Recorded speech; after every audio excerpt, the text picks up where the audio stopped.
जय Shri Mahakal friends, welcome back to my channel. मैं हूँ न्यूमेरो अतुल। फ्रेंड्स, आज बात करेंगे कुंडली के 12th हाउस के बारे में और जानेंगे कि जब 12th हाउस में केतु प्लेस हो जाते हैं तो वो हमें किस तरह के रिजल्ट्स देते हैं। फ्रेंड्स, कुंडली का 12th हाउस यानी कि द्वादश भाव, जिसे हम मोक्ष का भाव भी कहते हैं, व्यक्ति को मोक्ष प्राप्त होगा या नहीं होगा, ये 12th हाउस से देखा जाता है। साथ ही 12th हाउस जो लंबी यात्राएं होती हैं, लॉन्ग जर्नी होती हैं, फॉरेन जर्नी होती हैं, उन्हें भी 12th हाउस से देखा जाता है। साथ ही फॉरेन सेटलमेंट को भी 12th हाउस से देखा जाता है। 12th हाउस लॉसेस और हानि का भी भाव है, तो जो हानि हमारे जीवन में होती है उसे भी हम 12th हाउस से देखते हैं। फ्रेंड्स, 12th हाउस मोक्ष का भाव है और केतु भी मोक्ष से ताल्लुक़ रखते हैं, तो इसलिए केतु जब 12th हाउस में प्लेस होते हैं तो अपनी आइडियल कंडीशन में आ जाते हैं। वो यहाँ पर अपने बेस्ट बेनिफिट जो होते हैं वो व्यक्ति को प्रदान करते हैं, क्योंकि ये उन्हीं का भाव है, ये उन्हीं की जगह है। और जब व्यक्ति अपनी जगह पे अपने घर में होता है तो हमेशा बेस्ट परफॉर्म करता है और बेस्ट रिजल्ट हमें देता है। तो इसीलिए केतु यहाँ पर अपने बेस्ट रिजल्ट्स व्यक्ति को देते हैं। सबसे पहले तो जो व्यक्ति पैदा होते हैं और जिनके 12th हाउस में केतु होता है, तो उनकी फैमिली की जो फाइनेंशियल कंडीशन होती है बहुत ज़्यादा स्ट्रॉन्ग होती है। अगर नहीं भी होती है तो इनके पैदा होने के बाद उस फैमिली की पूरी फाइनेंशियल जो स्थिति होती है, सिचुएशंस होती हैं, बदल जाती हैं, बहुत ज़्यादा स्ट्रॉन्ग हो जाती है वो फैमिली फाइनेंशियली। यहाँ बैठे केतु व्यक्ति को वो सब देते हैं जिस चीज़ की व्यक्ति चाह रखता है, क्योंकि केतु मोक्ष और तृप्ति के कारक हैं। तो इसीलिए वो व्यक्ति को हर वो चीज़ दे देते हैं जो व्यक्ति चाह रखता है, चाहे वो कोई भी विश हो, उसकी किसी भी तरह की चाह हो, हर चाह को पूरा करने का काम केतु यहाँ पर करते हैं। तो इसीलिए केतु की पोजीशन को यहाँ पर बहुत ही ज़्यादा शुभ माना जाता है। 12th हाउस का केतु व्यक्ति को बचपन से ही आध्यात्मिक बना देता है। व्यक्ति के पास बचपन से ही स्पिरिचुअल पावर होती है। व्यक्ति बहुत ज़्यादा रिलीजियस होता है, माइथोलॉजी पर बहुत ज़्यादा बिलीव करता है।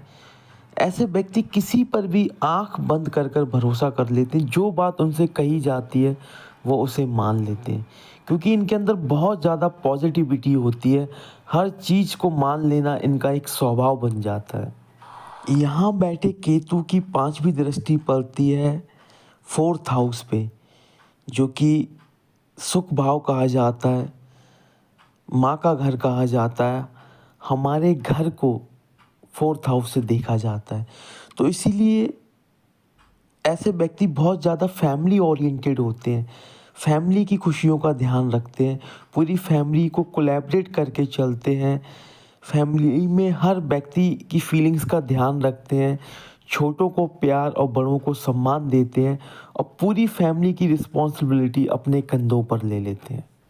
4th हाउस से भूमि और वाहन को भी देखा जाता है, तो ऐसे व्यक्तियों के पास बहुत अच्छे घर होते हैं, एक से ज़्यादा घर होते हैं, वाहनों का सुख होता है, लग्जरी गाड़ियाँ इनके पास होती हैं और फैमिली के साथ लंबी यात्रा, लग्जरी यात्रा करने का सौभाग्य इन्हें प्राप्त होता है।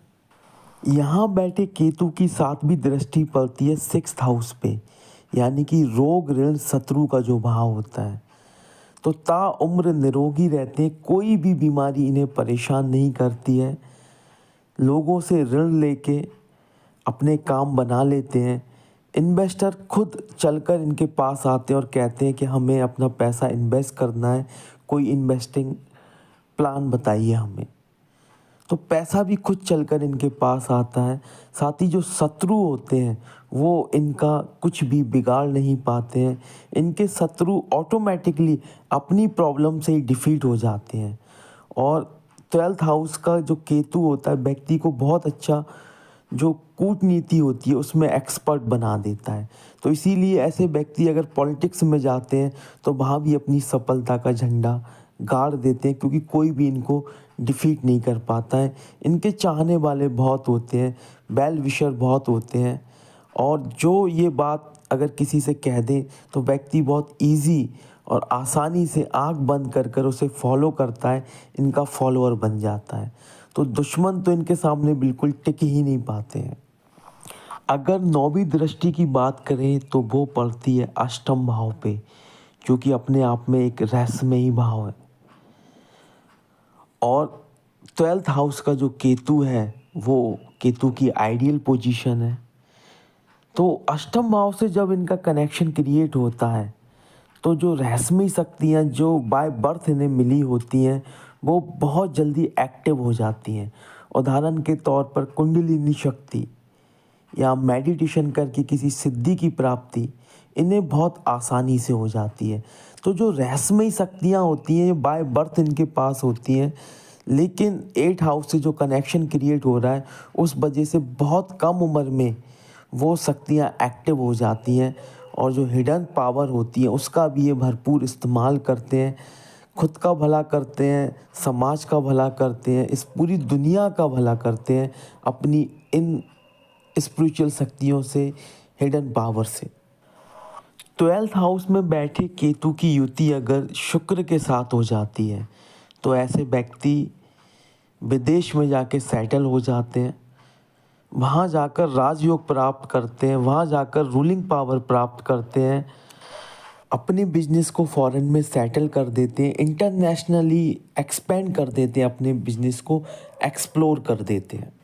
यहाँ बैठा केतु व्यक्ति को हर तरह का सुख देता है, हर तरह के सुख से आत्मा को तृप्त कराता है, क्योंकि तृप्ति के बाद ही मोक्ष का रास्ता खुलता है।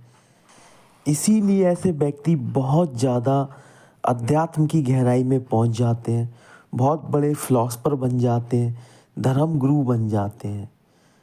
साथ ही साथ कई बार ऐसी कंडीशन भी क्रिएट हो जाती हैं कि जो वैराग्य होता है, जो संन्यास होता है, वो भी धारण कर लेते हैं। और 12th हाउस के केतु की सबसे खास बात यह है कि जिस अध्यात्म की तलाश में व्यक्ति का जीवन निकल जाता है, लेकिन वो उस आध्यात्मिक रस को, उस रहस्य को नहीं समझ पाता है। लेकिन 12th हाउस का अगर केतु आपकी कुंडली में है तो आपको उस आध्यात्मिक रस का स्वाद चखने से कोई रोक नहीं सकता। दुनिया का ऐसा कोई रहस्य नहीं है जिसे आप जान ना पाए। तो 12th हाउस का जो केतु होता है वो व्यक्ति की ज़िंदगी को एक परम आनंद में बदल देता है, जिस आनंद की व्यक्ति सिर्फ ख्वाहिश रखता है। एक आम आदमी ख्वाहिश रख सकता है, लेकिन 12th हाउस का केतु जिसकी कुंडली में है, व्यक्ति उस आनंद को प्राप्त भी कर लेता है। तो फ्रेंड्स, ये थी बात 12th हाउस के केतु की। मैं अपनी वाणी को यहीं विराम देता हूँ और आशा करता हूँ, उम्मीद करता हूँ कि जो जानकारी आपको दी है इसका लाभ लेके आप अपने जीवन में बदलाव लाएंगे, परिवर्तन लाएंगे। सो फ्रेंड्स, इस वीडियो में फ़िलहाल इतना ही। मिलते हैं नेक्स्ट वीडियो में। Till then, good bye and जय श्री महाकाल।